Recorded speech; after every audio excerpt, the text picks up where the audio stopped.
Welcome to the Enlightened Times podcast.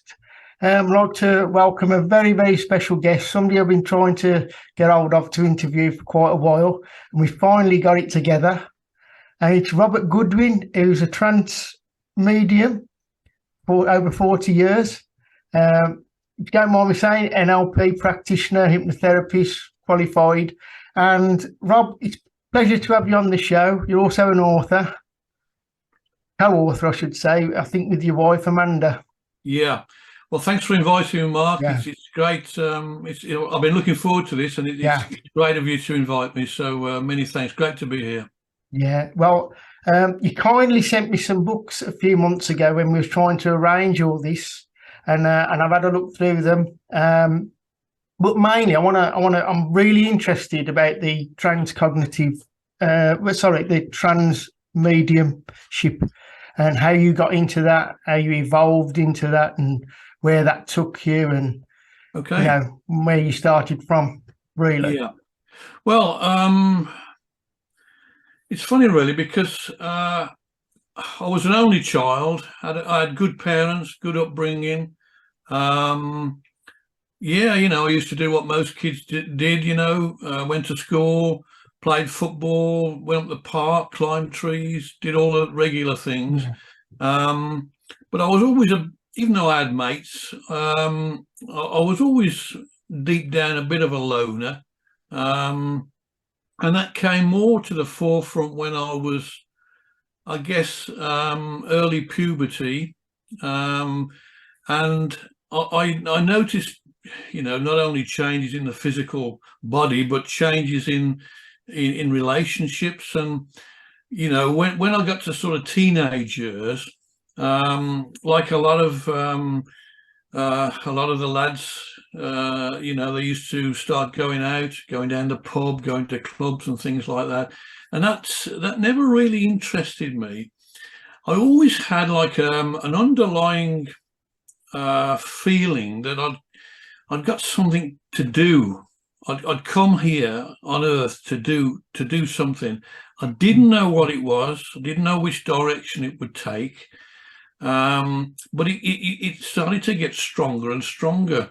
And one of the things I used to do very often on an evening, I would just sit in my parents', because they had like a semi-detached house with a living room and a front room, which is basically like a parlor, if you like.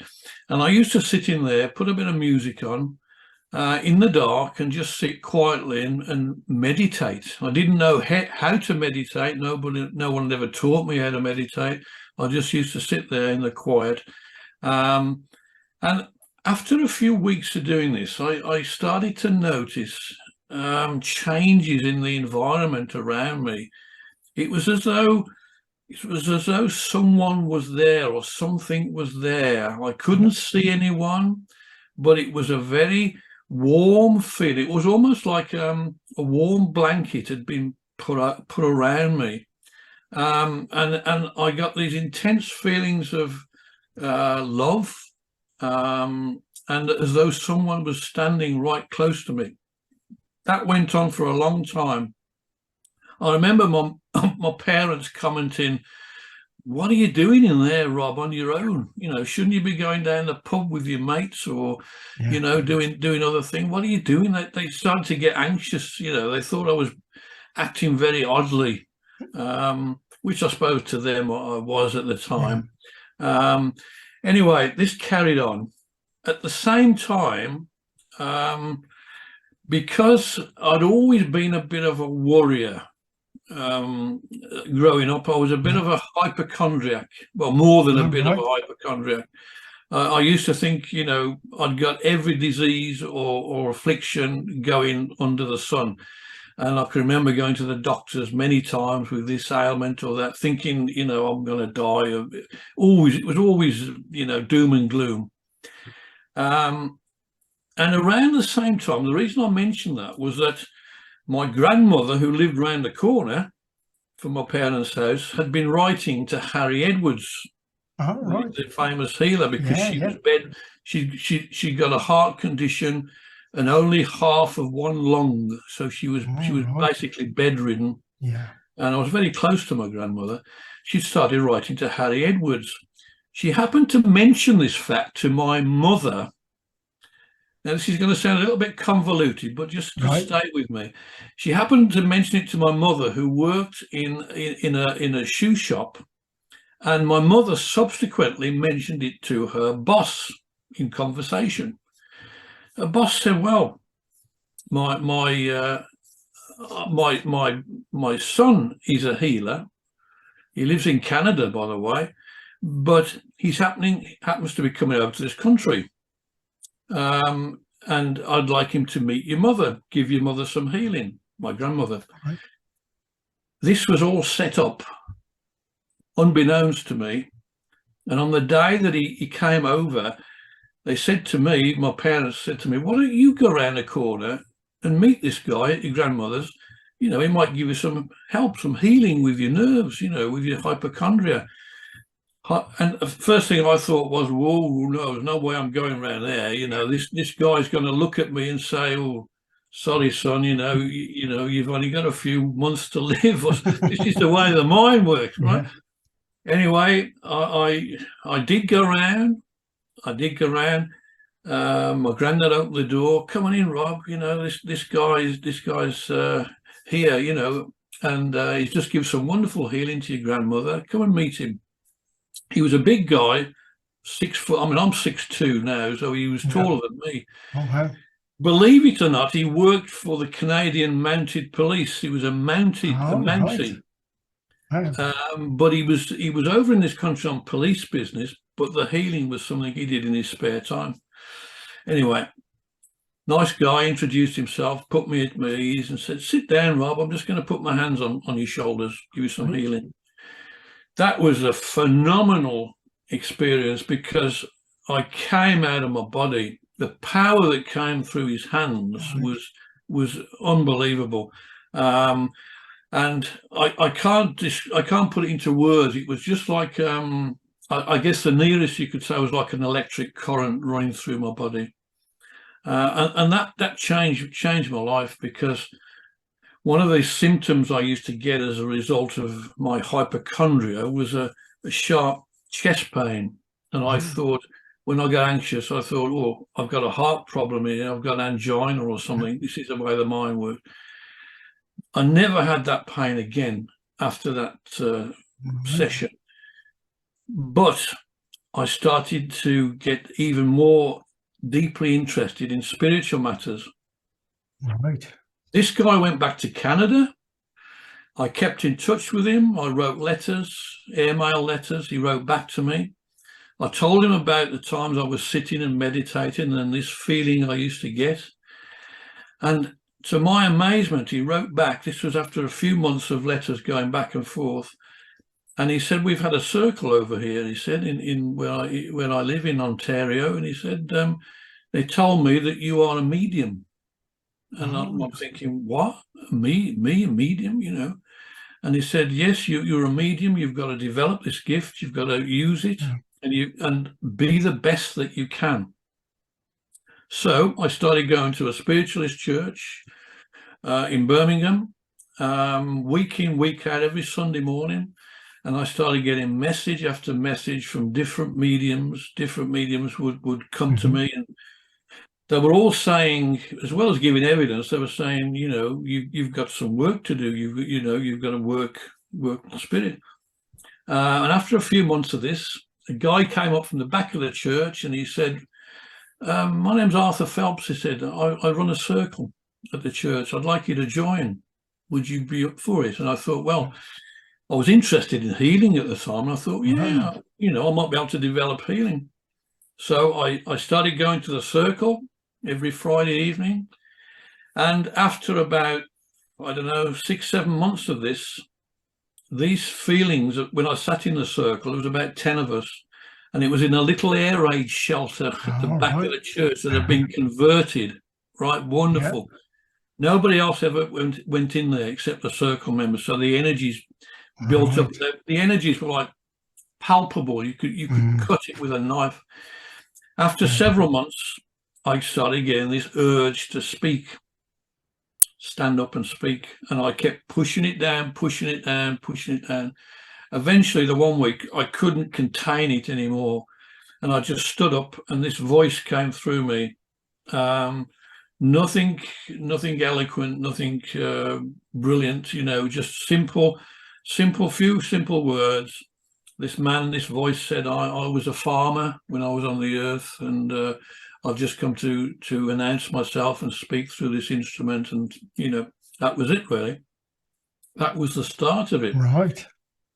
And then following on from that, the guy that works through me now, that has worked through me for 45 years, who is White Feather, started working through me and bringing this beautiful philosophy. Yeah. And that came through week in, week out. And I sat in that circle for about six and a half, going on 7 years, before I went public. So I wasn't looking to develop as a trance medium. I certainly wasn't looking to work publicly. I've always been quite a shy person, really, and I'd no interest in public speaking. But Spirit had other ideas. Wow. That's how I got into it, really. Wow, it's quite a journey then. That was quite a journey. Yeah. I did feel at home in that circle. Yeah. I did feel comfortable. Even after several years, I still had no intention of working publicly. Right. Until the leader, Arthur, said to me the one week, he said, Bob, he used to call me Bob. Yeah. I'm going to put you on the platform in the spiritualist church. And I sort of wished the floor could have opened up and swallowed me. I was so nervous. And he said, no, you got 2 or 3 weeks to prepare for it. He said, I'll come on the platform with you, and you'll be fine. You're ready for it. You know, you give a talk and then you give some messages, because I developed clairvoyance as well. Right. You know, the ability to give evidential messages. And that's how it went. You know, 3 or 4 weeks later, on the Sunday morning, he came up, he did the opening prayer. I did the address in trance and gave some messages. He did the closing prayer. And afterwards he said, Bob, he said, that was great. He said, I'm going to start putting your name about. He said, you've time to leave the nest. You're going to go out and start doing this work. And I gradually, over a few months, I started getting requests from spiritualist centres all over the country, and, you know, will you come and do a demonstration? And I never looked back since, really. Wow. So, what a journey there. I mean, because you've obviously developed this, it was quite a long period of time then building up to this. And then, so, as you mentioned about White Feather there with you, is he your guide, or is he? He's a guide, yeah. He'd been speaking through me for a couple of years before he told me his name. Right. And there's a reason for that, which I often explain to people. But I saw him the one night, and he appeared very clearly to me, and I could see his appearance, and he said White Feather, gave me the name White Feather. Now, I don't just accept something without getting it checked. Yeah. And I know you're a guy that likes to check facts and cross references and whatever. I'm the same. So I said, okay, you know, give me that information as a cross reference through some other source, some other medium. And he did that. He gave me the name through another medium, so I knew that it was right. So he proved it to me. The thing about a name like White Feather, you know, people, there's almost like a connotation attached to spiritualists and mediums. Oh, you've got a red Indian with you, you know, you've got a Chinaman with you, you know, and it's just almost this connotation, you know, this suggestion that you know, well, you know, everybody's got a red Indian, haven't they? Everybody's got a, you know, I know what you mean. You know what I mean? And it's sort of a derogatory sort of thing, really. What I will say is that White Feather is explaining this to me. He's of a consciousness which is greater even than the White Feather persona. Yes. He hasn't. He's moved beyond personality and identity, much higher than that. So you might say, well, why does he use White Feather? And he explained that it's because it helps him to connect with me, that I can, if you like, I felt comfortable with that persona. Also, the fact that he had a previous life many hundreds of years ago as a Native American, and he'd used that sort of consciousness, if you like, to link with me. Now, I'll just explain this to you briefly. If you get to a higher level in the spirit world, it's hard. It becomes harder for you to connect with the earth plane because of the gulf in vibration. I get you, yeah. Yep. It's almost like you or I trying to talk to an ant or a fish. Yeah. We can't make contact. We can't get a direct contact because they've got no way of conceiving what we're trying to convey. Yeah. So going back to the analogy, you know, he came through that persona of White Feather, that it was legitimate because he'd had a lifetime as that individual, and that enabled him to get that close rapport and connection with me. You know, he's often said to me, if you knew who I really were, you know, you might be quite surprised. But he said, for now, you can know me as White Feather, and I've since learned that White Feather is part of a group, a greater group, a soul group consciousness. So it's a bit more involved, you know, when you go into it than you first seemed to be the case. Wow. I mean, I've been lucky enough to see you demonstrate. And it was at Rob Beach's. Roger, did a demonstration, and just picking up on that. I mean, when you have demonstrated and he's come through. Obviously, I'm presuming here you can elaborate a bit more, and whether you step to one side and you're allowing him in or through to channel through. I noticed when it come to the Q&A, it was instantaneous on the answers. There was no thinking, which I think is quite a significant area, isn't it, in trance mediumship? It is, and I always sort of... whenever we do a demonstration anywhere or even online, we always make a point of mentioning that fact. Right, okay. Because let's face it, if a guide's working through a medium, that guide should be able to demonstrate a greater consciousness, a greater intelligence. It should be more eloquent, more knowledgeable, you know, demonstrate wisdom. Yeah. And you imagine asking a guide a question and the guy's, oh, hang on a minute, just scratching his head, you know, I'll just go away and think about that. I'll just go and ask me mates, you know. Yeah. It straight away you'd think, well, hang on a minute, this isn't right here. So a guide should always be able to demonstrate, and this is something White Feather's very hot on. Yeah. And he's always done this over the years without fail, never once. And he must have answered thousands of questions. Never once has he hesitated or failed to answer a question. Yeah. And he always says, and I always make the point before we start, a guide should be able to come straight back with the answer. Yeah. Yeah. And it's I'm glad you mentioned this, Mark, because from my point of view, even though I'm not there really, I'm somewhere else. Don't ask me where I go to, but there's still an aspect somewhere within me of the question that's been asked.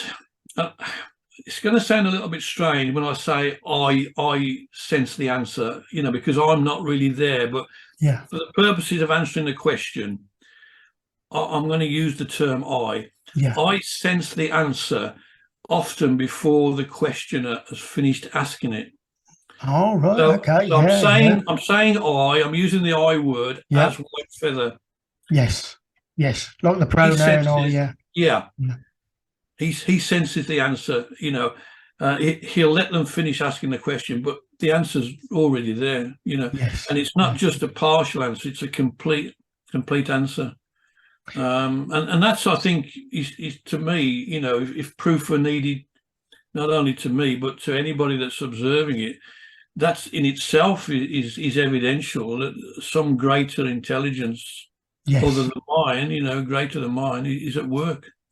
Yes, yes, and it's like you say, it's that wisdom, isn't it? That comes through that higher consciousness, so to speak. Yeah, I mean, yeah, I think wisdom's a good word. I mean, some of the questions that Whitefeather's been asked over the years, and a lot of our stuff is recorded. Yeah. And when you look, and sometimes I'll type it up, you know, if I'm using it in a book or using it on a, you know, a podcast or something, and I'll play it back, and I'll listen to the question being asked, as I am now, as me talking to you, and I'm thinking, whoa, what's the answer to that then? You know? If I was asked that question, Rob was asked, what would I answer? Yes. And then I listened to what Whitefeather said, and I think, wow, where did that come from? You know, Yeah. I couldn't have answered that, you know. Do you have to deliberate then what the answer is? Yeah, and take. I'd have to deliberate, and I'd probably. The other thing as well is, very seldom does he stumble over his words, if at all, and he will use words that I seldom use. You know, occasionally I'll use a word that I don't even. Well, I must know at some level what it means, but it's not a word I'd use. You know. Yes. Yeah, it's not like your familiar. Your usual vocabulary, is it, of what you would normally use? Right. I mean, we've all got our own vocabulary and our own tonality and ways of speaking and words that we favour, you know. But when you listen to Whitefeather, it's much more eloquent, I guess, and elevated. You know, and he doesn't seem to struggle for words, you know. No, I did something I noticed, which, like I say, when it comes to the Q&A, there was absolutely no thinking or, you know, type of thing. It was like the questions asked and the answer was there, you know. That's right, Mark. And you know, very impressive, really, you know. Well, you know, that's nice of you to say that. That's for others to comment on, really, not, you know, not me, but it's very nice of you to say. But the other thing that, as well, this is going a little bit deeper. Yeah. When we think of a subject and we're looking for an answer, we tend to think in a linear fashion.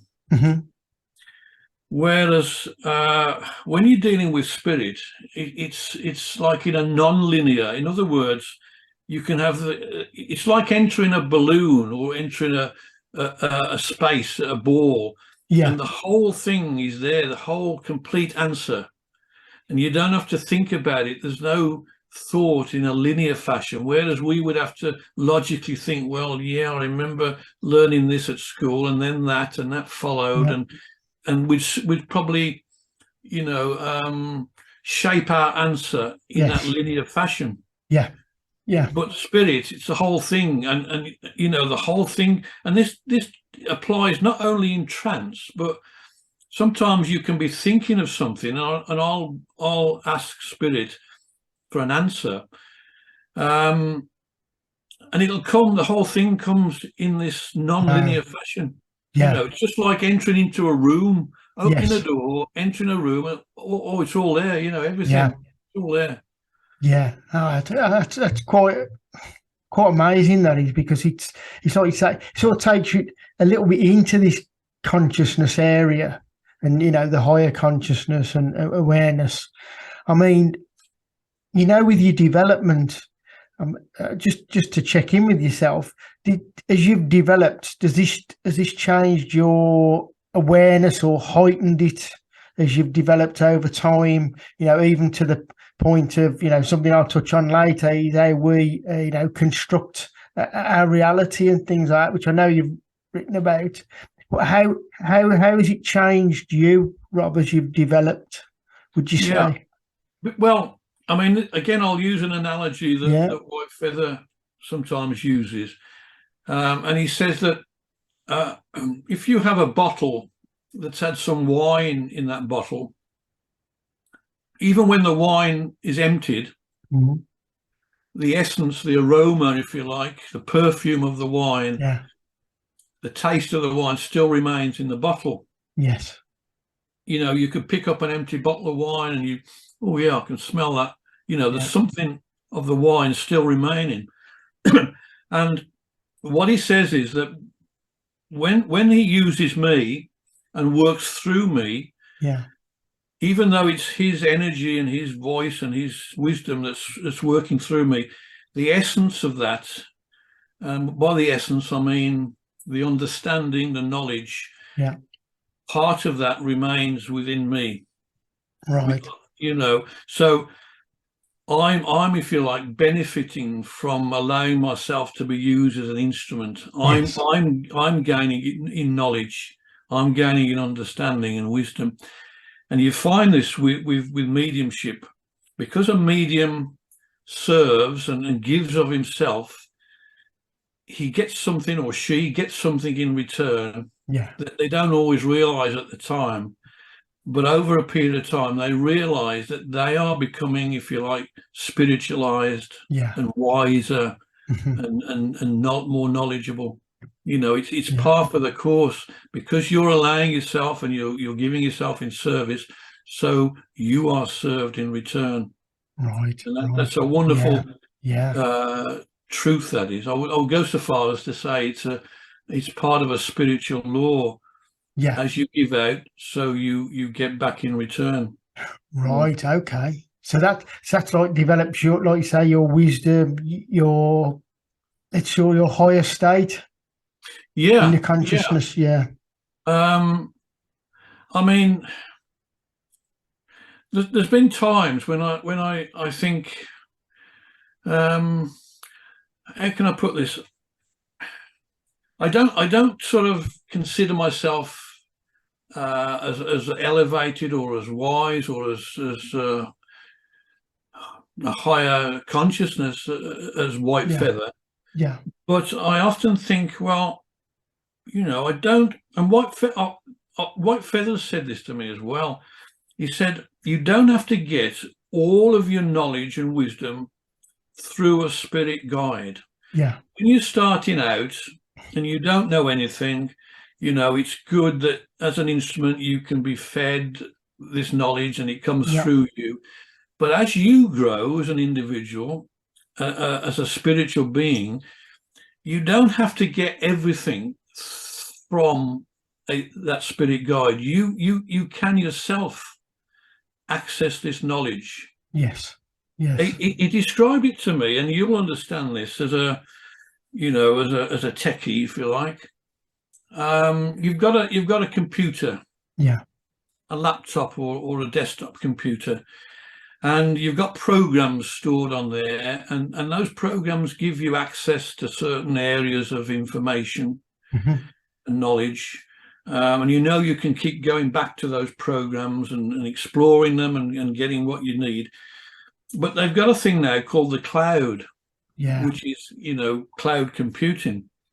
And he described it in that way, in that the information that White Feather has access to isn't exclusive to him.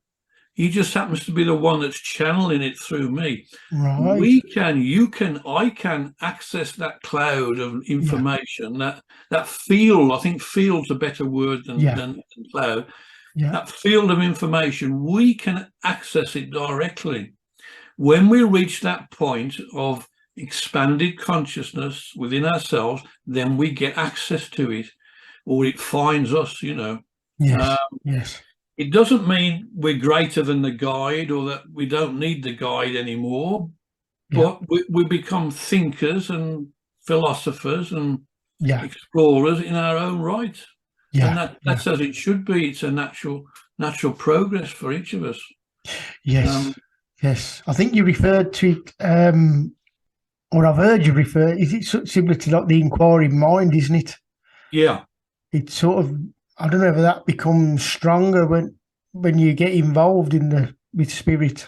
It does. It does. I mean, I do some training courses for people with trance who want to develop trance. Yes.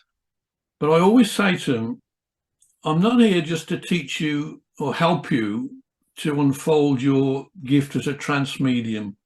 I'm not here just for that.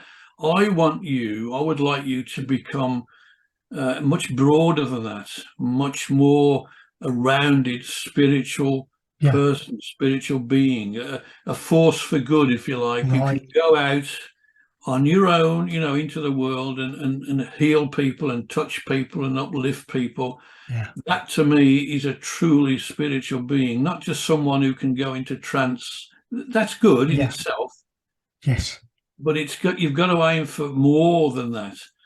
And I think you reach a point, where you develop, and I always point this out to people, try and develop an inquiring mind. A mind that wants to know, a mind that is a thinking mind. You've got a very inquiring mind, and a searching mind, and you can almost draw information to you. Well, you do draw information to you. You know that. Call it synchronicity or whatever you want. It sort of comes to you because you're looking for it. If you've no interest in learning and no interest in developing and finding the truth, then the chances are, it won't come to you. But if you've got that mind, and your own energies has quickened to the point where you can access it, it's rather like having the key to another door. Then it will come to you, and you can resonate with it. If you don't resonate with it, it's not going to find you. It's going to find someone else. But it's out there. The truth is never. I know we often say, hidden in plain sight. But really, the truth isn't hidden. No, it's there. It's only us that can't access it, can't see it. That's the way I look at it. I think you hit a point there, because, in fact, I remember having a conversation with you when you was writing your book, and you said information was just presenting itself to you. That it was almost like flooding in. It's like, landing in your lap, so to speak, which made the job of the book far, better, smoother. That's so true. I was in a period where I'd left my job. I was working in printing. I'd worked in printing for years. And I'd left my job, and I was working from home. And I thought, I had the thought that I wanted to write this book. Not just a white feather book, but a book of my own, if you like. And I got into this ritual, if you like, this way of, I would get up, have my breakfast, my wife would go out to work, and I'd have a walk down to town to get a bit of exercise, which took me about an hour and a half round trip back down to town and back home, and then I'd do some writing for 2 or 3 hours. And I found that on my walks, and I still find this today, when I'm walking, I start getting thoughts, I start thinking, and when I started to write this book, I got this information. Every morning when I walked down to town, I would get this information flooding into my mind. And I used to take a little notepad so I didn't lose it all. And it would say, look at this area, check this out, check that out. And I'd get back, look on the computer, onto Google and whatever, see what came up. And I thought, wow, this I've got to fit this into the book somehow. I've got to, and it's as though I was being directed to information, because the book Transcognitive Spirituality is a very factual book. One that you like your facts, and you've got to be. That's the one. That's the one you said. A lot of research. I mean, it took me about 12 months to put that together. Wow. I know without doubt that I was led to that information. Well, that, funny enough, that was the book I originally, where I am. Sorry, I got quite a bit through it. But I stumbled on that book. If I'm correct, followed it, didn't it? Followed it. Yep. So I naturally picked that one up to go with first, you see. Yeah, By that's what I accident, always that say was. to people. If you've got the two books, read that one first, because the other stuff, and there's an interesting story attached to that second book, if I can Yeah. just mention this. Yeah, please do. Because I wrote that, I don't know whether it was a couple of years later, Yeah. and I thought, shall I incorporate that into the first book, Yeah. and do a rehash and make it a thicker book, and because it seemed to follow on from the first Yes. book, but there was so much information. I thought, no, I'm not going to tamper or mess with the first book. It's a nice work as it is, Yeah. so I wrote it as a second book. Yeah. And again, I was led to information. A lot of it was new to me, Right. and it worked in the same way. I was led to information. I did my research, put it together, whatever, published it. Mm-hmm. The interesting thing is, a few months after publishing it, because I do a lot of reading myself, Yeah. I saw a book I don't know where I saw it, on Amazon or something, and it was called "It's All Light" by Gloria Prima. All right. I thought, I'll have a read of that. So I ordered it. And I started reading this book, and it was a phenomenal book. There was so much in that book that was similar to what I'd written. Yeah. It's as though, and she'd written her book at roughly the same time as I'd written mine, totally independently of each Wow. other. And she'd come up with a theory of light. I mean, she'd gone even further than I had. She came up with this theory of light, and that actually everything is light. Everything is light. And I was blown away by this book, and I thought, I've got to contact this lady. So I managed through the book to track her down, and I sent her an email, and to my amazement or delight, really, she replied to me, and I actually ended up doing a sit-in for her. Oh, wow. And I also later featured her in a podcast. Wonderful lady, Scottish lady. Nothing special in terms of her qualifications. She wasn't some high-flying scientist or anything. She was just like you and I, a layman, if you like, that did her research. And I'll recommend anyone that's listening to this to get that book. It's All Light. It's got a subtitle, I think, which is the theory of morphic resonance or something like that. Yeah. But it's Gloria Prima. Right. And and she spoke to some scientists about it, who a lot of one or two of them have said, look, this is wonderful. This should get further recognition. But of course, the scientific structure, the way it is, tends to suppress anything that can't go through their machine and come out the other end. You know what I mean? As a sausage. Quite myopic, isn't it? The Myopic, that's a good word. Yeah. I mean, the synchronicity of that. I mean, what was the chance? She was a complete stranger to me. I just happened to get this book. Yeah. There is no chance. It's synchronicity. Yeah. But it was like reading, not reading my own words, but she'd done it in her own way. She'd gone into a lot more depth than I had, really. But there were so many parallels, so many things that we'd both come to the same conclusion. Yes. Independently, apparently independently. And we've remained good friends ever since. She still emails me and we have a chat and everything. So brilliant. Yeah, I mean, so I thought, this is meant to be. It's flowed. I mean, I don't want to put you on the spot too much. I know that you wrote that book a while ago, but just to sort of cover a little bit, it combines a bit of the science, doesn't it? Like you say, on the cover with the esoteric, meta-universe, quantum physics, probably holographic, universe and all that. Well, the reason I wanted to write that first book, Transcognitive Spirituality, is that I had this idea or this thought for a long, long time that science and spirituality were going to come closer together, right? And that the scientists would have to acknowledge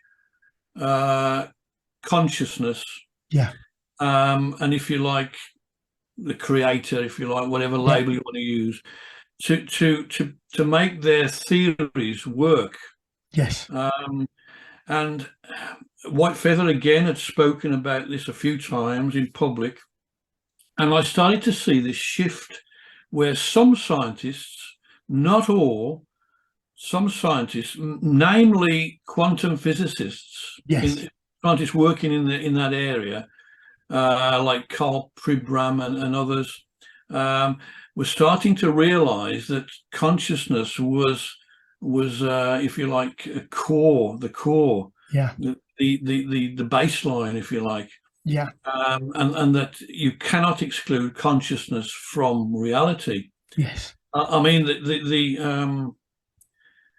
the conventional thinking, scientific thinking, the conventional paradigm is that, you know, we sort of came into being, I'm talking about humans now, and life came into being through some remarkable 1,000,000,000 to 1 accident, you know, where everything was in the right situation, you know, everything was just favourable, and life sort of mysteriously came into being, you know, a bit like the Big Bang, really. Sort of came into being, and then at some point, mysteriously, you know, consciousness came to be as a result of the physical being. You know, consciousness evolved, which is a non-physical thing. What I came to understand, and a lot of people now are thinking this way, is that consciousness came first. Consciousness is, you know, it always has been, and everything else occurs as a result of consciousness. One could say it even happens within consciousness. It arises within consciousness. So it's like flipping the whole thing on its head. And when scientists did that famous double slit experiment, when they realized that as they witnessed the wave becoming the particle, collapsing into the particle, and they realized that it was a result of them watching it and observing it, and they thought, hang on, there's something going on here. You know, we're influencing the light wave, and we're collapsing that into the particle. That's really when it came home to a lot of people that, you know, we're connected. We influence a supposed matter. We influence the reality. We actually create the reality that we observe, you know. That's it. I think you mentioned, I've got a vague recollection that they've never really proved matter, have they? No. It's you call it a theory, or it's a self-construct, isn't it? They say mind over matter. It's never been proven, you know. They speak of, you know, a nucleus and atoms and protons and neutrons, but when they look for them, they've never been found. They only exist as probabilities. And they can say, you know, well, it's a probability, you know, of whatever ratio that proton is going to be in that position at that moment, but they can never find it. All they know is that there's some energy at work there. But they've never proven matter as a substance exists.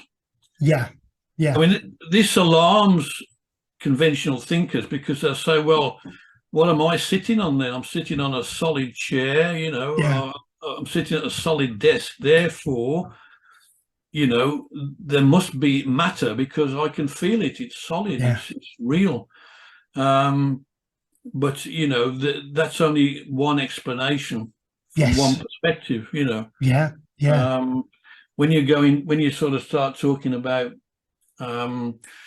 you know, resistance between things that gives the illusion of solidity. You know, you're talking about electromagnetic forces that create resistance, and also you sort of say, well, have you ever experienced anything that is not within your consciousness? And no one can deny that, because everything that we experience is within our awareness. Nothing that any of us can ever say that we experience that is outside of our awareness. I know you can talk about things, like there's an earthquake over in Indonesia or something. Yeah. But when we're talking about personal experience, everything happens within our consciousness, within our awareness. Yes. Even what we experience as solid matter and time and space. Yeah. Time, it's another one. That's another area we can speak. It's all within our consciousness. So yes, when you start looking at it from, dare I say, and the non-duality, the non-dual aspect, that's it. Yes, yeah. You're looking at an entirely different understanding and a different paradigm altogether. Well, is the non-duality and duality? Was that, if you could just elaborate on that, because some of my viewers or listeners, they might not quite get that. Just to, because I have heard of that myself, and non-duality is a sort of modern term that we use in the West. Yeah. But it's based on the understanding of the Advaita, right. Ancient knowledge of Advaita, which I think emerged in India. Yeah. And non-duality, it means not two. It means one. Yes. Now we tend to think of everything as being separate from ourselves and objective. Yes. There's a tree over there. It appears to be entirely separate from me. Yeah. It's a separate, independent being or object, same as a car or a television or a book. Yeah. These all seem to be a part of a duality. Yeah. But this is a fantastic illusion created by the mind. Yeah. And when we understand, going back to my earlier point, that all of these apparent, separate, objective things, that it's known as the 10,000 things, all within our consciousness, because we cannot experience them outside of our consciousness. So they're all connected within as one whole. Yes. If you like. They appear separate. They appear to be distant. They appear to be individual, but that is an illusion created by the mind. Yeah. Give you an example. If you look at a screen, you go to the cinema to watch a movie. You've got a blank screen there. Yeah. The film starts running, and you get all these people and characters and dialogues and narratives and storylines, and you become drawn into that, even to the point of being moved to tears or anger or whatever. And all that is appearing on the screen. The screen itself is the backdrop of that. The screen doesn't interfere with the movie. The movie doesn't interfere with the screen. They are synonymous. Yeah. The screen just allows the movie to play out. Yeah. When the movie's finished, the screen becomes blank. Yeah. While you're watching the movie, you're not aware of the screen at all. It's non-existent, but it's there. It facilitates the movie. Consciousness or awareness is the same thing for us. It's there in the background all the time. Doesn't interfere. We can't influence it. We can't add anything to it. We can't take anything away from it. It's just there. That is our essential nature, that awareness. And life is the movie that's playing out within our mind, within our consciousness. Yes. Yes. And if you want to test this out for yourself, you can do this. Just reflect on your own experience. Just imagine. White Feather sometimes uses this analogy. People talk about here and there. Yeah. And they always refer to themselves as I. There's nobody that doesn't call themselves I. They don't really know what that I is, but that's how they refer to themselves. And if you say, I am here, go over to the other side of the room. Go over there. Yeah. Where are you when you are there? There is no there. You're still here. Get on a plane, if you like. Go to another country. Go to there. Go to Spain. Go to America. When you get there, you're still here. Yeah. That here-ness never becomes there. You cannot go there. The same as you cannot go into the future. You cannot go into the past. You only have now. Yeah. And what is it that's going on here? This awareness that I'm speaking of, this infinite awareness or consciousness, it isn't something that you've got to attain. It isn't something you've got to work towards. You haven't got to find it. You haven't got to discover it. It's available now. Yes. It's not a distance away from you. It's intimately close to you, because, in fact, it's not even close to you, because you are that. Yes. And because it's like the screen in the movie, you're not aware of it. You're only you're caught up in the drama. Yes. The play of life. I think they call it Maya, the play of life. I've heard that. Yeah. Yes. You're caught up in that, and it's so captivating, so real, that you miss the true nature of yourself. And I always say to people, find your true nature. Yeah.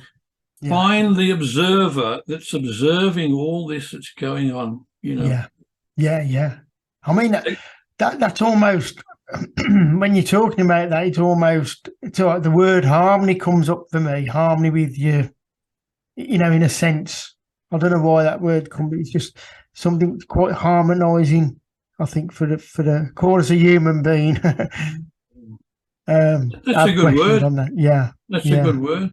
Yeah. And whatever happens to you, you know, in life, you might say, well, you know, people have gone through this terrible trauma or that terrible trauma, but nothing really can hurt you or harm you. Even when you die, you don't die, you carry on.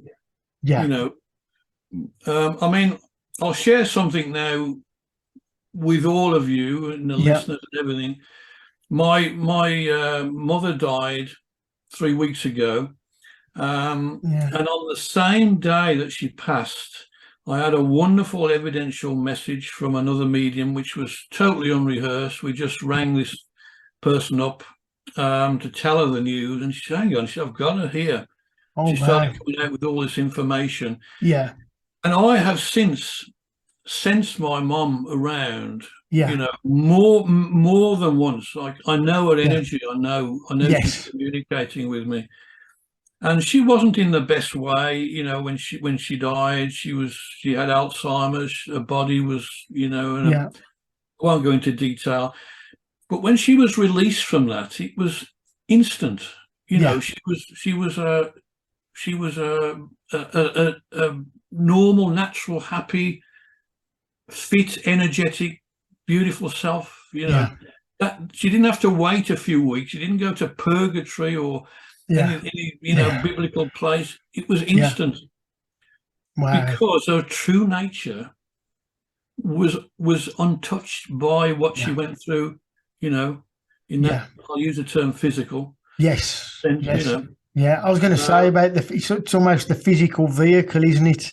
That sort of hampers. It hampers, yeah. Towards, I mean, people talk. I mean, we talked earlier about matter. You know, it's never been proven. Yeah. And people talk of the physical world as being an illusion. Yes. When you use the word illusion, it's like something that's not real, something that isn't there. But nobody's saying that what we experience in this world is not real. I'm not saying there's nothing here, that it's all some kind of fantasy dream, you know, that's non-existent.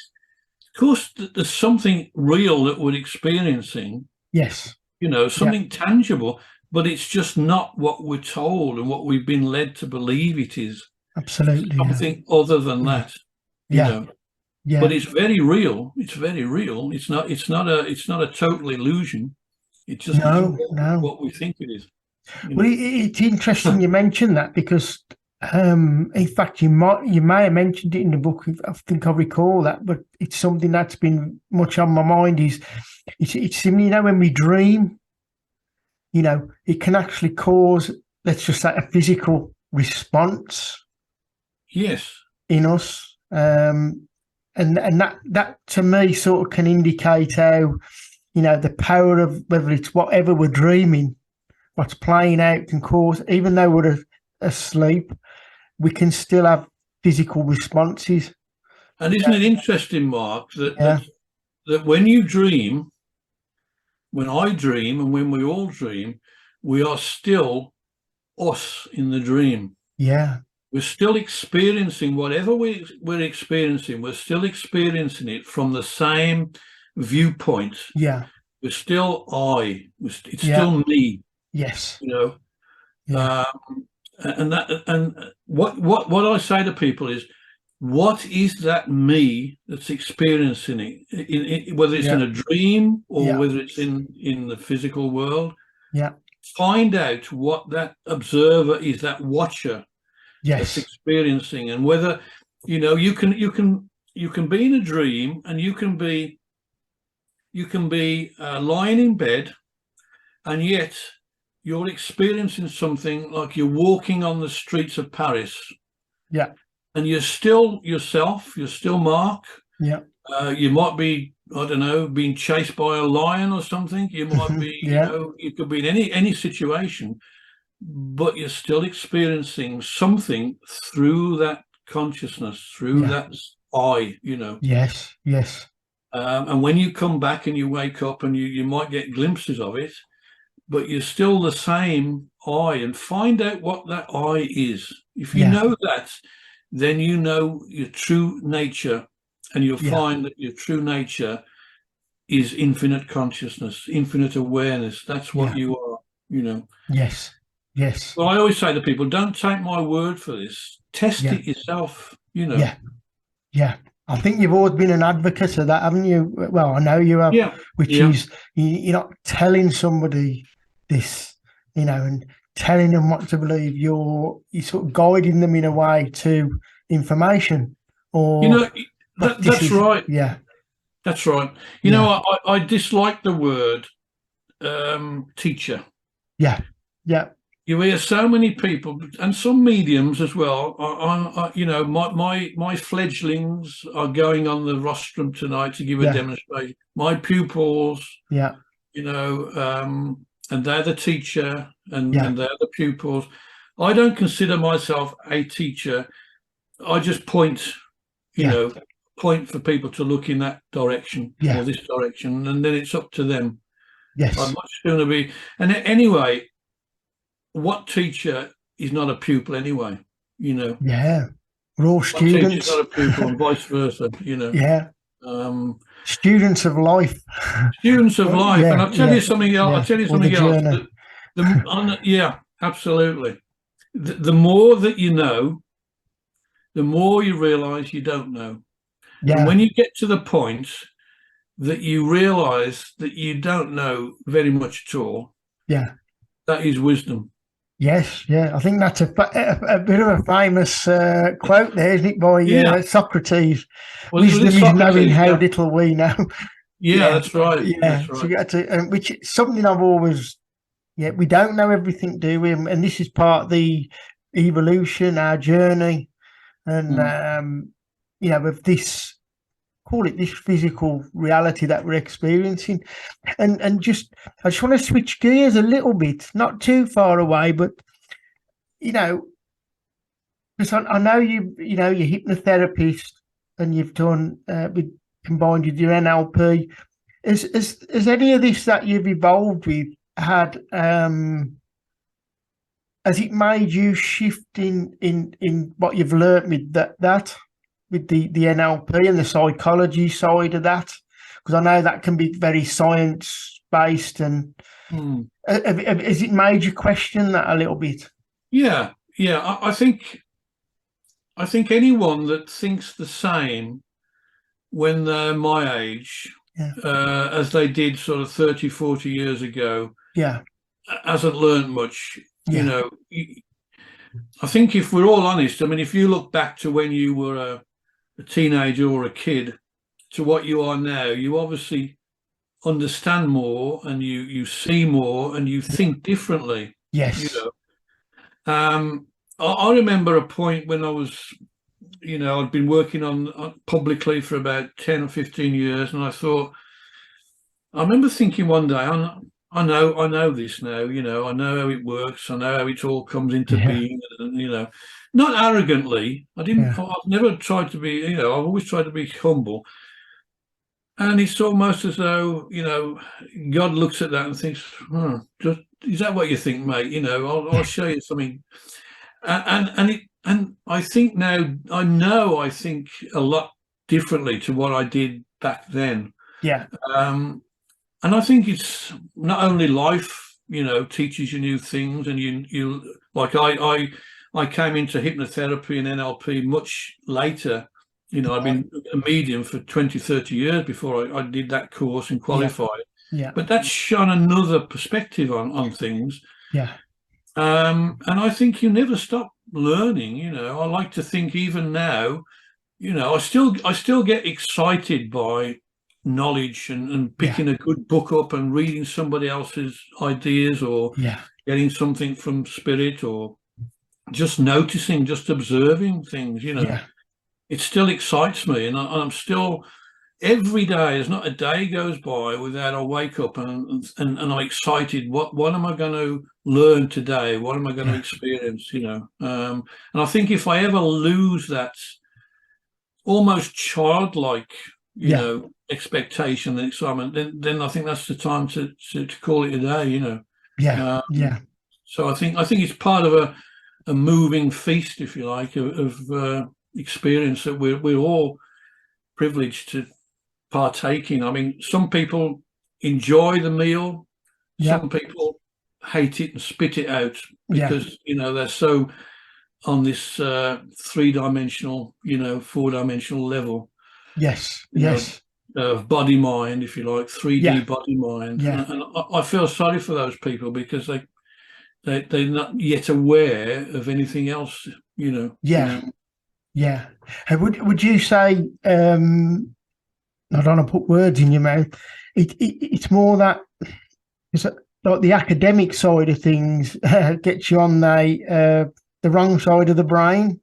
I can't remember, is it the left or the right? Left brain is academic. Brain, I mean, I've always been right-brained. And I think a lot of mediums, probably not all mediums, but I think a lot of mediums are right brain, which is intuitive, creative, spontaneous, which is, mediumship is very spontaneous, very right brain. I mean, there's a time and a place for the academic, the intellectual. We've got to have rules and regs and structure. But you see some people, bless them, and they're so wrapped up and confined by that structure. I mean, I think a classic example is education, which is very it's a world of academia, and the curriculum, I think, is very, it's to me, it's mind numbing. It's a repetition of facts. And if you qualify, and you pass all your exams and you go to university and you get this high-powered job, it doesn't mean it means you regurgitated the facts. It means you've got a good memory, and when you took the exam, you regurgitated what have been. So what's the computer, isn't it? Exactly. What you put in, you get out. And it's almost, as you like say, if you've got a good memory and you're taught to write in a certain way to get the marks and what to hit, it's different to intelligence, isn't it? And reasoning and critical thinking seems to be a little bit missing. I refer to it, I think there's two kinds of intelligence. Well, I'll just come on to another point in a second. Go ahead. I think of intellectual intelligence and spiritual intelligence, which to me are two separate things, because you can have someone that's intellectual and yet they haven't got the spiritual nous or the spiritual awareness or wherewithal to see things that to me are so obvious. It seems to be missing. But when you take the the word intelligence. There was a guy whose name totally escapes me now. He's passed over. A wonderful creative thinker. I can't think of his name. But I always remember him saying, and it stuck in my mind, he said years ago, he said, there is no intelligence. Yeah. Right. And I thought, I had to think about that. What do you mean there is no intelligence? And he said, what was intelligent 100 years ago, today is like child's play. Yeah. It was only intelligent by that which it was measured against. If you go back to the time of, I don't know, let's take an extreme example, the caveman. You have one caveman who, he's looking at his world, and he comes up with, and he's created fire. Whoa, that man is in that creature that's Neanderthal is intelligent. But intelligence is only relative to to context. And today we look at people, we look at, I don't know, who's regarded as intelligent. Einstein, I mean, I don't know, in the modern world, is Elon Musk intelligent? I don't know. These are people who are looked on as intelligent and innovative, and that, but compared to some of the things that I've been exposed to, and some of the, in the afterlife, they're not intelligent. Intelligence is a word that people use. It's relative. It's meaningless in one sense. Yes. Yeah, it's almost presented, isn't it? Is in the academic and the educational. It slips out of people's tongue. I've heard it a lot where, our so-and-so's just got his degree. Oh, he's ever so intelligent.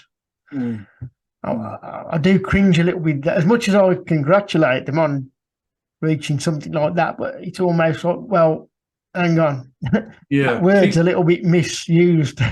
Keep it in perspective. I just have a wry smile to myself, and very often I'll just say nothing, think all the more and say nothing. I mean, because I know you would have studied, parts of the psychology, what you was doing with your NLP and things like that, and how that works. And for myself, I've studied a little bit of, with the psychology, what I was doing, but probably like yourself, it's called some of that into question as I've evolved with things. Well, the one thing that the NLP and the hypnotherapy taught me, the power of the unconscious mind, to solve problems.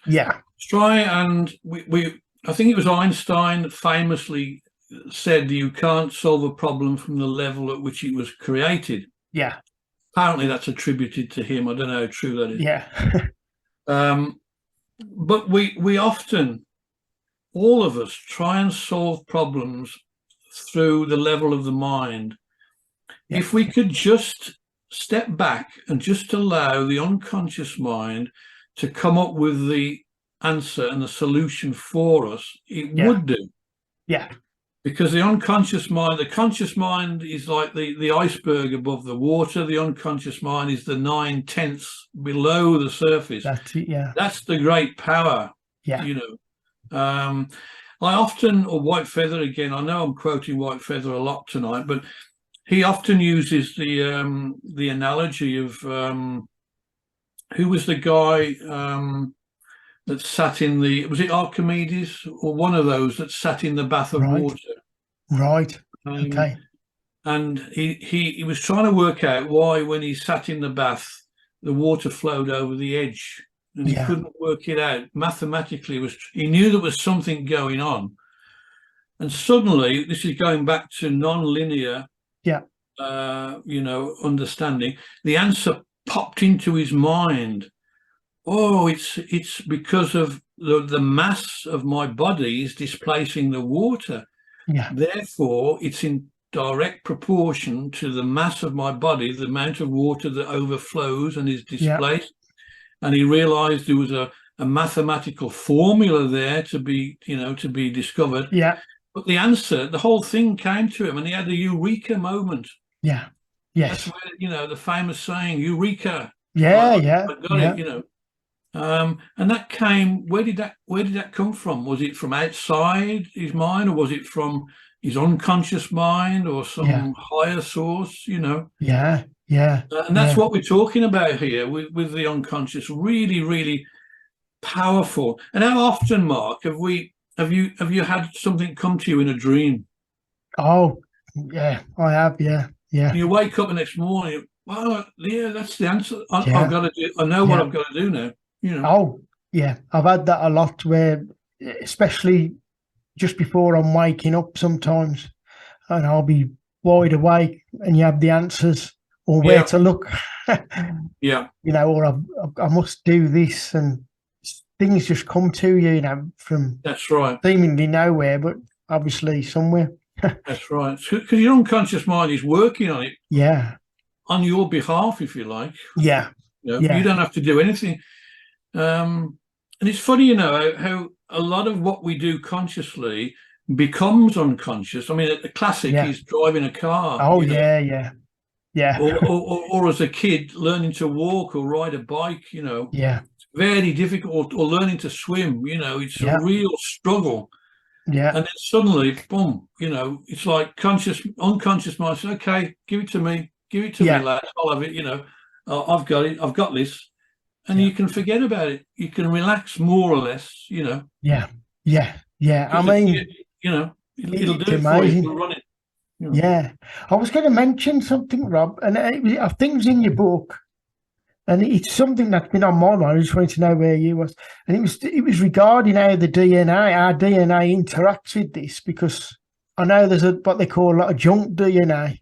Mm. I wondered what your view was on that. To do with our DNA. Has it been 98% switched off, or I don't know. I mean, whatever I say, I think would be an opinion, yeah, yeah, not a fact. yeah, It's hard to prove it. I don't think there's any such thing in natural way of life as junk. Nature yeah, doesn't create junk. junk, yeah, There's yeah, no junk DNA. It's either something that they don't want us to know about, yeah, or something that, as you say, has either been switched off yeah, or is dormant in some way. But yeah, I don't think it's junk. Um, I mean, you can speculate, you know, mm, as the human race been genetically engineered, yeah, yeah, and you can see certain things, and I write about it in the book, you know, in the yeah, way that DNA has great parallels with language. There's, yes, there's very, very great similarities. So, did language emerge from DNA, or was it the other way around? yeah, You know, and you look at things that, I mean, they talk about the reptilian brain, yeah, and certain things in behavior, and even going beyond ourselves, you know. I mean, I'm going slightly off course to your question here, but even going beyond us, you know, is the universe a simulation? Is the universe, yeah, are we within a simulation? I don't know. I mean, we can speculate on these things. yeah, We've all got opinions. I mean, I think yeah, David Icke has just published a very challenging book called The Trap, yes, where yes, he discusses these concepts. He can't prove it. He puts a compelling case, yes, but yes, that's just one perspective from his mind, you know. yeah, So I think maybe the jury's out on that. I don't know. I right. mean, I know you what you know, mean. It's interesting you mentioned David Icke's book there about the trap. I mean, there's something about to do with going to the light, wasn't there, in that? I may have this wrong about being tricked in some way and returning back yeah. to I that. mean, David Icke, I think, if I got this right, he says the speed of light is the prison wall, if you like. Okay. I mean, we all know. Well, I say we know. I'm saying that as though it's a fact. Yeah. But Yeah. I I'm led to believe, it's my understanding that light is not the fastest, the speed of light is not the fastest speed, as Einstein would have said. Yeah. You know, there are many things faster than light, including our own consciousness. Yeah. But in this frequency in which we live, visible light. Now you've got to use the term visible light here, because there's non-visible light. There's dark matter. There's light that we can't see. But visible light, according to David Icke, he speculates that visible light is like the boundary, the prison wall, if you like, that we cannot go beyond. Yeah. You know, and he sort of says rather worryingly that, you know, when we pass over, you know, should we go to the light? Is that a trap, you know, in which we're going to be recycled back into this reincarnation, this endless reincarnation loop, you know? Yes. I don't know. I mean, what's the alternative, you know? I mean, it all depends, I think, how much you believe or go into this idea that we are living in a simulation, and that even the afterlife is a simulation. I mean, that's quite a chilling thought, really. Yes. Yeah. And I it's think very challenging, isn't it? It's very challenging, yeah. And I think many mediums and spiritualists would recoil in horror at that thought. You know, you've got to find the answer within yourself, I think. Either way, even if we're in a simulation, we ourselves, as infinite awareness, infinite consciousness, cannot be contained or imprisoned by anything unless we buy into it and believe it and accept it. Yeah. If our energies, if our knowledge, if our spirituality, if our frequency has expanded as it should do, then that's nothing to us. We're going to go way beyond that, and it can't contain us. It can't touch us. I heard, coming back to David Icke, this sort of ties in somehow with what we're talking about. I heard him say in an interview a little while ago, somebody said to him, "Why haven't you been taken out by those who are bringing this agenda in?" And he said, and it appeared almost arrogant, but I don't think he's an arrogant guy at all. He said, because they can't. They can't touch me.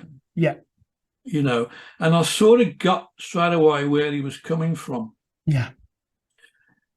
A lot of people on this level that we're at, let's call it the earth plane, are bombarded by words, by subliminal programming, by language patterns, by advertisements, by corporate speak. And all this is programming the mind. And what the mind takes on, the mind recycles as reality. That becomes its experience. And I often say to people, don't buy into that. Don't listen to it. Don't connect with it. Hear it if you want, and we all hear like the news and adverts 100 times a day. Don't buy into it. Just observe it. Just watch it. Don't buy into it. Keep your own energy up. Keep your energies up. Keep your frequency up. Stay centered. And if you do that, whatever happens in this life or beyond, the bad guys can't touch you, because they're not on your frequency. It's like a moth cannot approach a flame. It becomes consumed by it. It burns up. You know, the energy of it is too great. And that's what Icke was talking about, I think. And I think that comes back to your question about the light and the afterlife.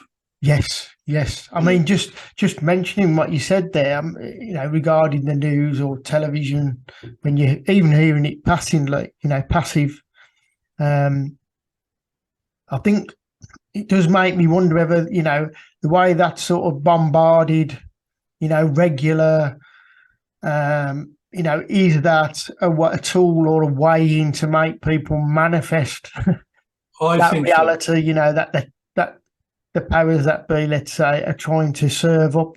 You know, is that a way of manifestation for, you know, a lot of people?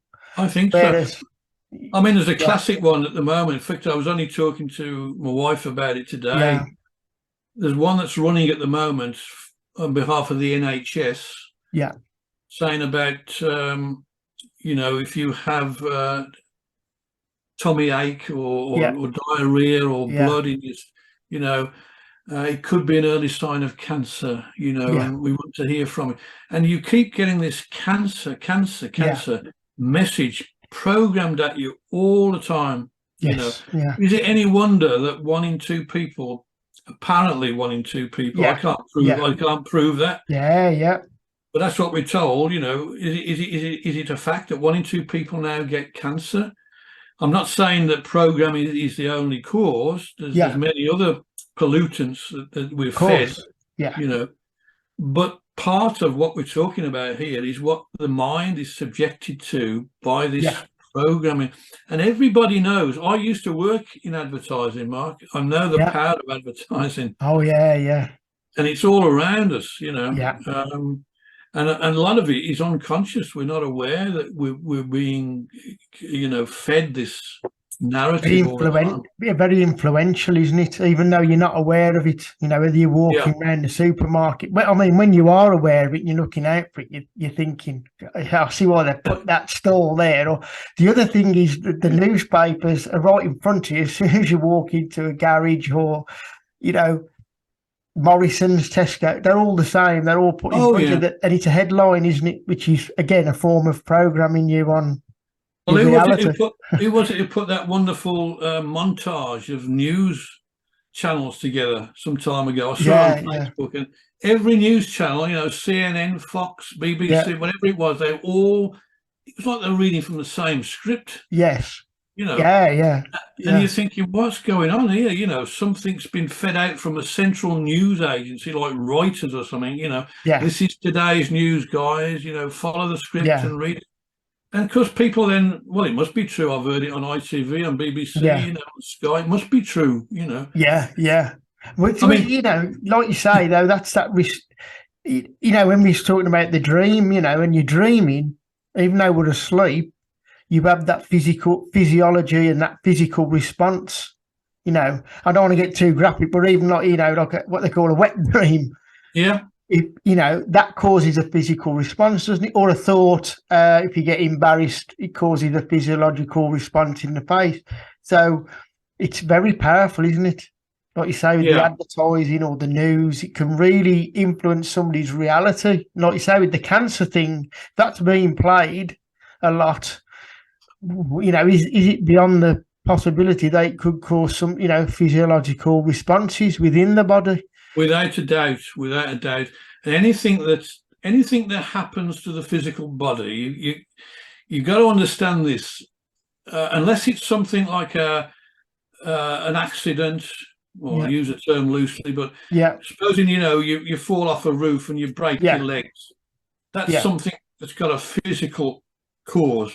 course, yeah, But most illnesses and diseases, particularly chronic ones, have their origin on a higher level or a deeper level. yeah, It may begin on an emotional level, very often mm, through suppressed emotion, or a mind level, you know, worry, anxiety, programming.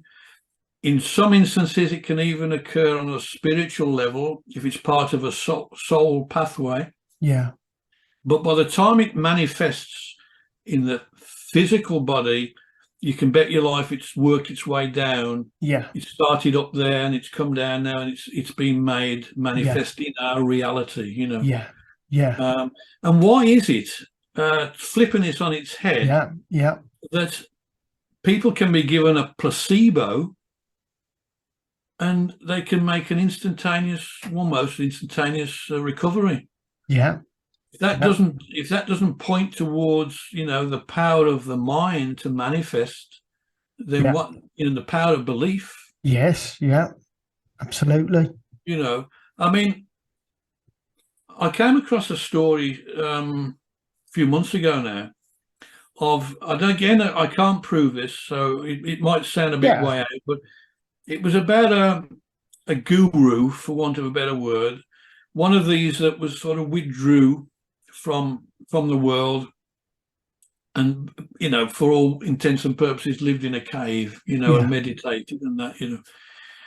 And he apparently became so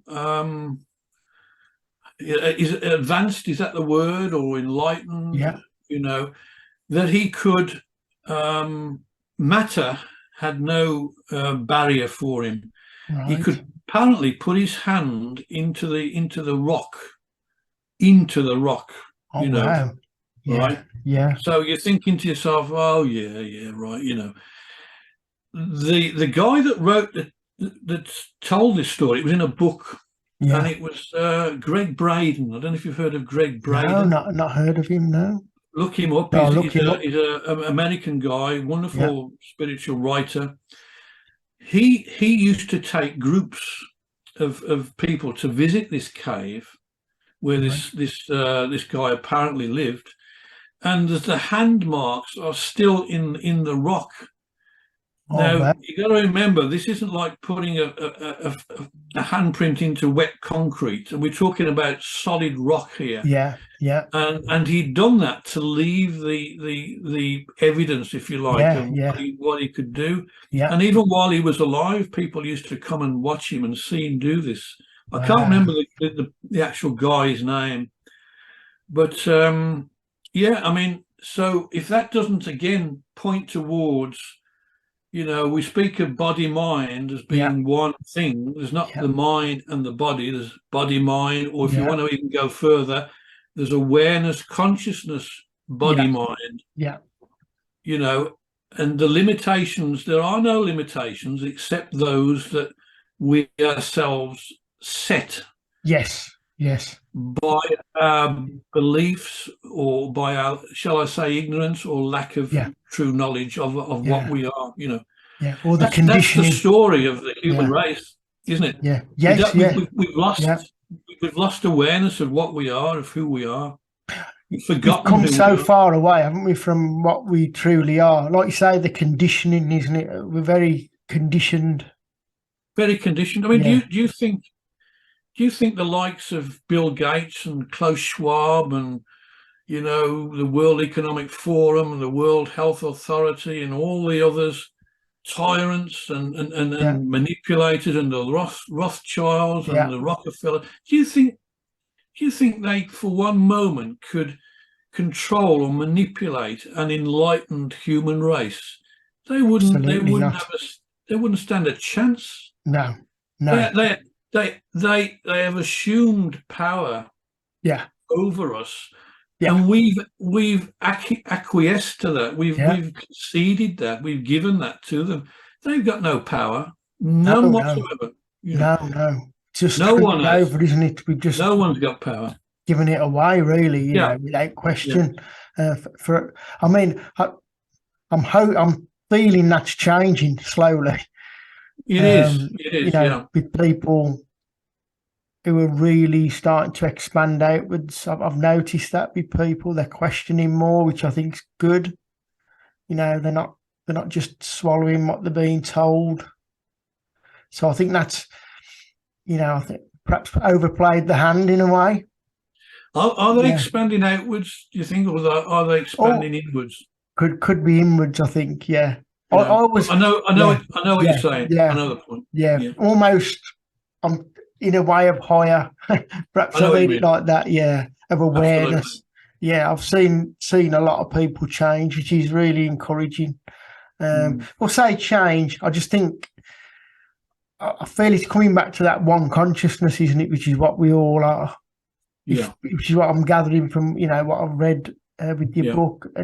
Just while it's in my head, while you're talking about that and the programming, we're 70% water, aren't we, or something like that? It's more than that, I think. Is it 90%? Is it 90%?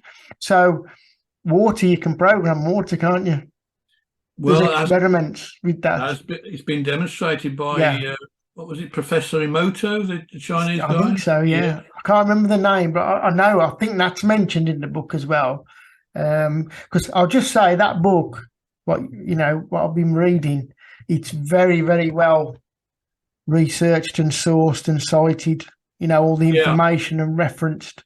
That is I was proud really of good. that. I mean, I say it myself. I was proud of the way it Yeah. came together and the work that went into it. And it was a learning curve, but Yeah. enjoyable. Yeah, rightly so. And then obviously I'll be reading that one afterwards. Yeah. Hopefully Just you'll to get a follow lot on. out of that as well. Yeah. And please remember that other lady that I mentioned, Gloria Yes. Prima. Yeah. And Morphic Resonance of Light. I must see if I can get hold of that if she's got that book. And there's also another one you kindly sent me as well, which is I've got to get into that and read. I know you've seen some of your videos, I think, that you had recorded when you was demonstrating. There's quite a few that have been recorded at Northampton. There's a guy, whenever we've demonstrated there, he very kindly sets all his camera up and everything. He just asks permission, can I record it? And I say, and then he goes away and edits them and sends them to me. So I'm very grateful, it gives people a flavour of White Feather. Yes. And it's always nice to, share information with people, whether it's my own information or, White Feather or from elsewhere, and we always say to people, this is what we're giving you. Think about it. I said this earlier, don't take our word for it. Think of it. And as is often said, many paths lead to one place. Yeah. I mean, you're on your path. You're coming to the same center as I am, and others. Yeah. You're coming from a different angle sometimes, but you're seeing the same things, and it's leading you to the same place, and it always will. And going back to what I said earlier about scientists, there's a few now that are realizing that you cannot exclude consciousness from the equation. No. You can't. They try to. Yeah. That's why they can never come up with a complete formula, if you like, or explanation.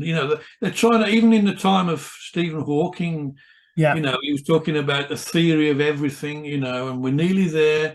It always eludes them, because it's like trying to make a cake without flour. It's a main ingredient. You can't leave it out, can you? Oh, no. And talking of Hawking, Stephen Hawking. You mentioned somebody called Dr. David Hawking. Yeah, no, he's a lovely guy. Yeah, David R. Hawking, Dr. David R. Hawking. Yeah. I mean, I've read about 7 of his books, and he did a framework, didn't he, of consciousness, like a hierarchy? Yeah, that's right. His big thing was the map of consciousness, which is like a calibrated sort of thing of many levels. Which would, I mean, it's difficult to calibrate consciousness because it's a non-physical thing, but he did manage to do it for certain reasons and purposes, not least of which was to allow the academic person to measure things through muscle testing and kinesiology. Yes. And it's a fantastic thing, the map of consciousness, because you can ask a question of any individual, any situation, anywhere, anytime, across all space and time, and you can get an answer. It's either true, the hand resists, it's either true or it's not true. Yeah. You imagine somebody picking, like, I don't know, let's say Bill Gates. Is Bill Gates genuinely, there to help people and save lives? The hand would go weak. Yeah. Because that's not, in my opinion. Yeah. And others, it's not true. Yeah. You could ask any question. Did Jesus exist? Did man land on the moon? You can get answers for these things. You don't have to rely on mediumship. Or the spirit world. You can get the answers, providing you are you have an integrity, because David Hawkins says you've got to calibrate yourself over 200. If you calibrate below 200, you're going to get false readings. Right. If you're above that, and he's tested this with hundreds of people in a blind trial, and Oh wow. so he's done his work on it, So he's proved that it works. So it's I've got a lot of time for that guy. Yeah. Well, you just in passing, I think you mentioned that to me quite a while ago, and I just remember that about you said about the consciousness now. It was like mapped out. I called it a framework, but it's a similar thing. Like yeah. We're nearing the end, Rob. It's been a fantastic conversation. I've enjoyed it. Yeah. I've enjoyed it. It seems to have flowed quite well. Yeah. I mean, just to mention some. I know you got I've looked at your website. It's a great website you got there, and you run workshops on there, and there's, I think there's readings and things like that, and you get your books. I do online readings, one-to-one readings, mediumistic readings. I don't use cards or tarot or anything like that. And I do some 6-week courses for people that want to develop trance and a bit more. And we also offer small group sessions up to 6 people who want us. It's a one-off Zoom thing where they can speak to White Feather through me and ask him questions. The stuff about the books, some videos on there, interviews that I've done such as this. So, some interesting stuff and a bit of knowledge and wisdom on there as well. So it's worth a look. Yeah. Well, I'm going to put all the links into the show notes, so where people can find that information, and even that lady you mentioned as well. I can try and put some links in there and let people know where to go. In fact, she'd be a good one to interview. Yeah. She sounds amazing, really, and synchronistic with all that going on. So I mean, I'll pop all that in, and it's been thanks for taking the time out and doing this. It's been an absolute pleasure to have you on the show. It's been a pleasure to me, Mark, and I hope your listeners get the same enjoyment as I've had from just speaking with you. I'm sure they will, and hopefully we can do it again and cover some different elements of the subject. And by all means, always here, always glad, always ready to serve. Yeah, lovely. Well, keep up the good work, and okay, we'll bring do the light. Thanks, Rob. All the best. Bye bye. Thanks. Bye. Take care, Mark. Take care.